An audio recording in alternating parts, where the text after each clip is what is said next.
हाय दोस्तों, मैं अनिल। आप सभी को बिहार बोर्ड 2024 के विज्ञान के प्रश्न पत्र में पूछे गए प्रश्नों में ऑब्जेक्टिव टाइप अर्थात वस्तुनिष्ठ प्रश्नोत्तर करा रहा हूँ, जिसमें ये 9वां प्रश्न है। मैग्नीशियम की परमाणु संख्या 12 है, इसकी संयोजकता क्या है? ऑप्शन ए है 1, ऑप्शन बी है 2, ऑप्शन सी है 3, ऑप्शन डी है 4। मैं आपको इसका सही उत्तर बताऊं तो ऑप्शन बी होगा। ऑप्शन बी ही क्यों? इसको जानने के लिए हम इसमें देखते हैं इसका इलेक्ट्रॉनिक विन्यास। किसका? मैग्नीशियम का इलेक्ट्रॉनिक विन्यास। मैग्नीशियम का इलेक्ट्रॉनिक विन्यास Mg12 लिख करके लिखते हैं 282। क्या लिखते हैं? 282। और ये 282 कैसे विन्यास हुआ होगा? तो K कक्ष में 2, L कक्ष में 8 और M कक्ष में 2।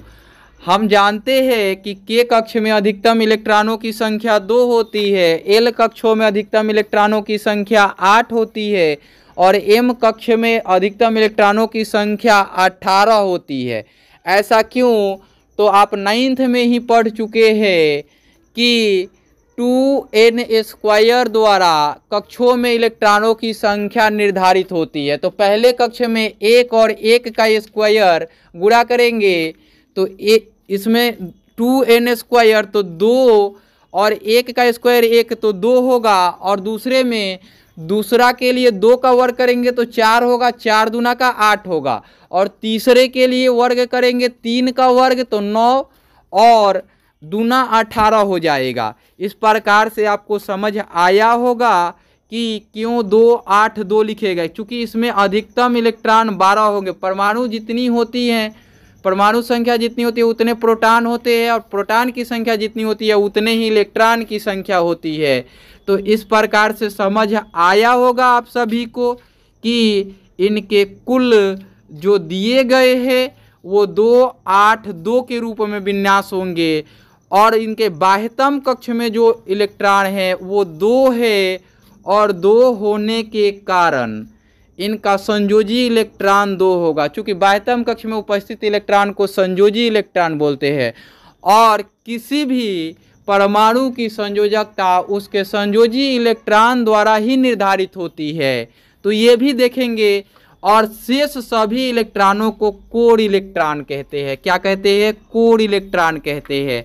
कोर इलेक्ट्रॉन किसको कहते हैं? संयोजी इलेक्ट्रॉन, अर्थात बाह्यतम कक्ष में इलेक्ट्रॉन को छोड़ करके शेष सभी कक्षों के इलेक्ट्रॉन को जोड़कर बताएंगे तो कोर इलेक्ट्रॉन होंगे।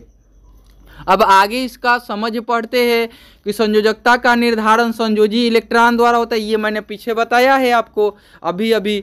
तो संयोजकता का निर्धारण किसके द्वारा होता है? संयोजी इलेक्ट्रॉन के द्वारा होता है। दूसरा पॉइंट है, किसी तत्व की संयोजी इलेक्ट्रॉन की संख्या 1 2 3 तथा 4 हो तो संयोजकता ज्यों का त्यों होते हैं।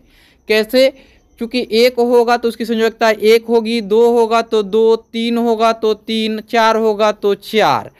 अब आगे देखते हैं, अगला पॉइंट है, किसी तत्व की संयोजी इलेक्ट्रॉन की संख्या 5 6 तथा 7 हो तो संयोजकता 8 से घटाकर ज्ञात करते हैं।